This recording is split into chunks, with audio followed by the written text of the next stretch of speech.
Hello everybody, today we're going to be tying the Bead Hares Ear. This is a size 12 hook. The hook is a Legz lip splitters, number 471. And the bead that's going to be paired up with that is a 7/64 brass bead in the color gold. To start this fly out, we're going to be using some 0.015 lead wire.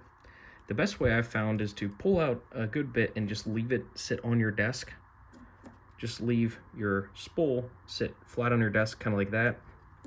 And then pull out enough that you can just grab the lead wire and hold with your thumb the point of the lead wire, just like that. And then we're going to be making 8 to 10 turns.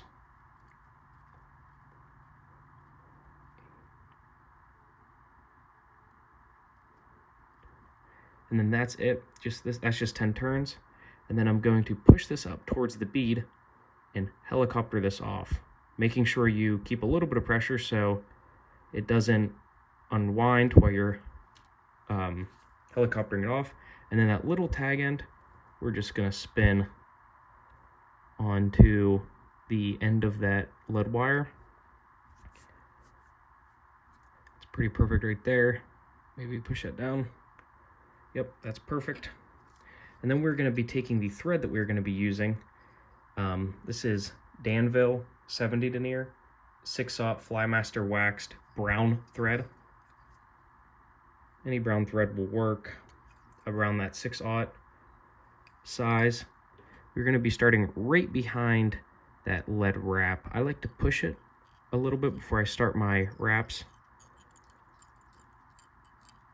Now that 8 to 10 size range is only for a size 12 hook. You're going to have to downsize that for something like a size 14 or a size 16.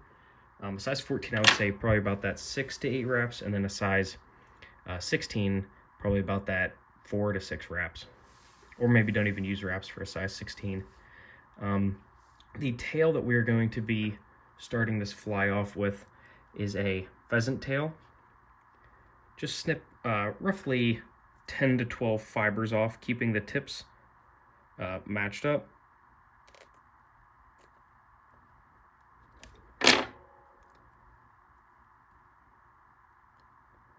And then with your right hand, we're going to measure with that hook. Right there is perfect, about 2/3 to 3/4 way down the hook. Then you're going to switch it to your left hand.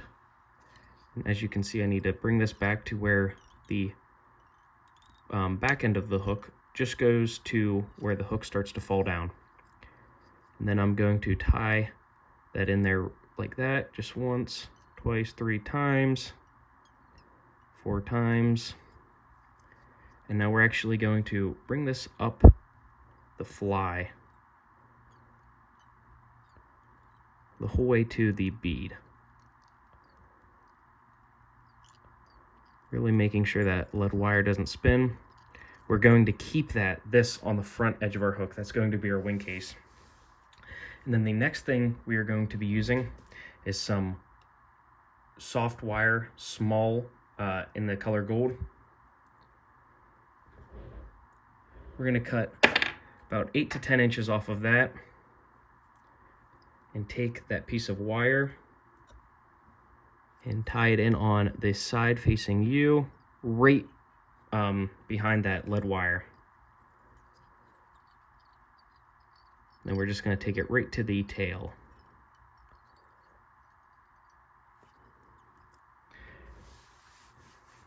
Just like that. Then we're just going to leave that there, and then we are going to get our dubbing. This is where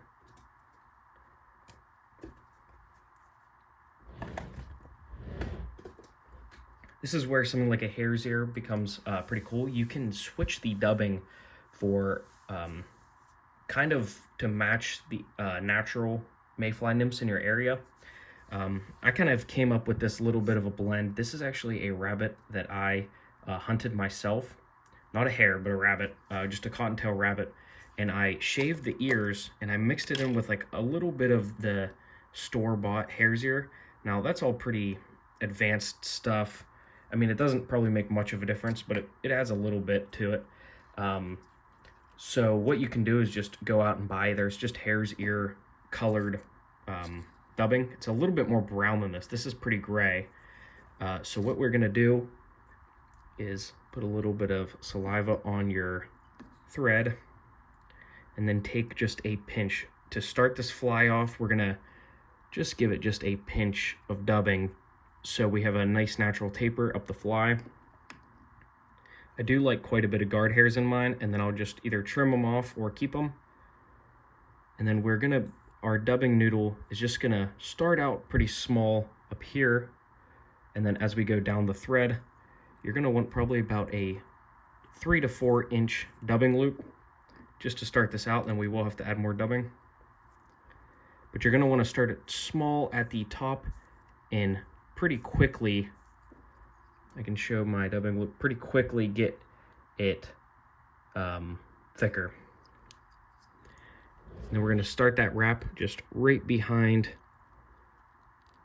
the tail, or right in front of the tail, sorry. And then we are going to just work our way up the fly. If you did your dubbing loop right, it should have a just natural taper to it. Like I said, there is a lot of guard hairs in this stuff. Your stuff probably won't have as much guard hairs as is in mine.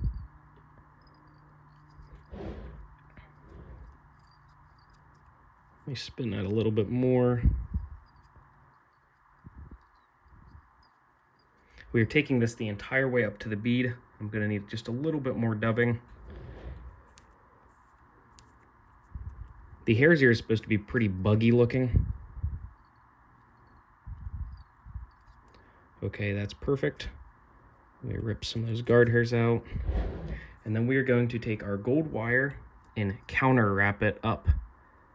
So wrapping it the other way, we're going to counter wrap it up the body, making roughly 4 turns.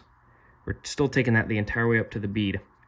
And then we are going to tie that off right behind the bead.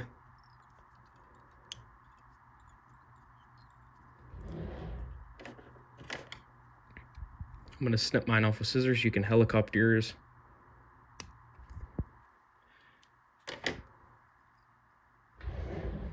Okay, now this is the part where I pull my wing case back and I actually try and center that on the top. I will go a 1/3 way down the body of the fly, roughly right there, and kind of just cover it. And then we're going to put just a tiny bit more dubbing. We're not doing a lot of dubbing here. Just keeping the noodle pretty thin because you should have already made that natural taper. This is just to create a segmented look in the body. I'll show it later. Your thorax should have a little bit of a kind of dip in it, and then it will hit the rest of your body. Like I said, just keep this pretty thin.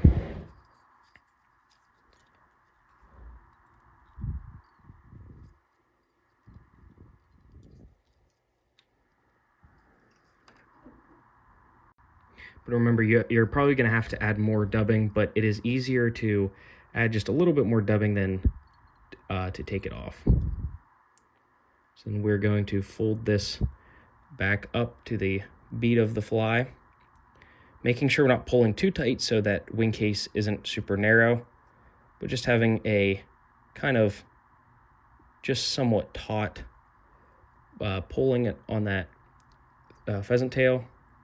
And we're just going to cover that with 3 wraps.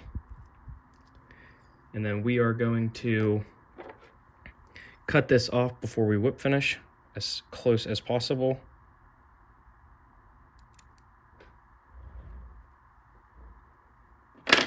And then we are going to keep that tight and grab your whip finish tool and do a 4 to 5 turn whip finish, trying to keep those threads over top of one another to make that a nice narrow band. And then we're going to cut that off close.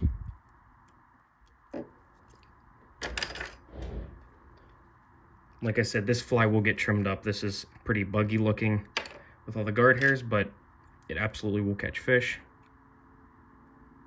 And then we are going to put just a little bit of head cement on those thread wraps.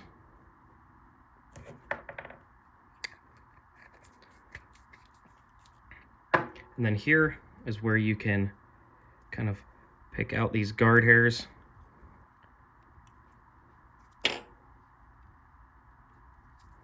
Okay, that looks pretty perfect right there. And the only thing this needs one more touch. It's just to take Velcro or a dubbing tool or even your bodkin and just kind of pull out just a little bit of those hairs on the thorax.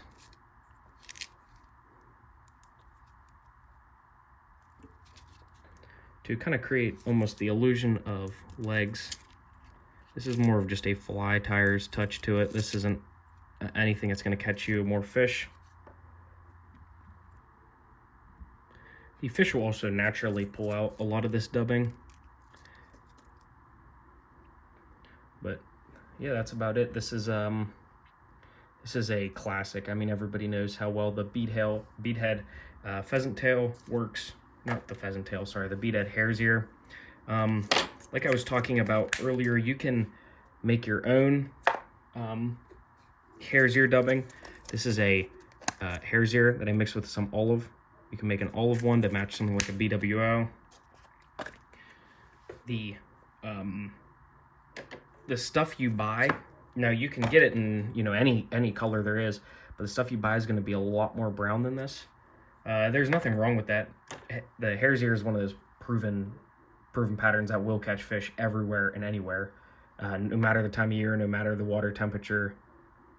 This kind of just mimics every mayfly nymph, and it's a legendary nymph for a reason. It is a for sure must-have in your box. I like the version with and without a bead head. That'll be a different tutorial because they're a little harder to tie without the bead head.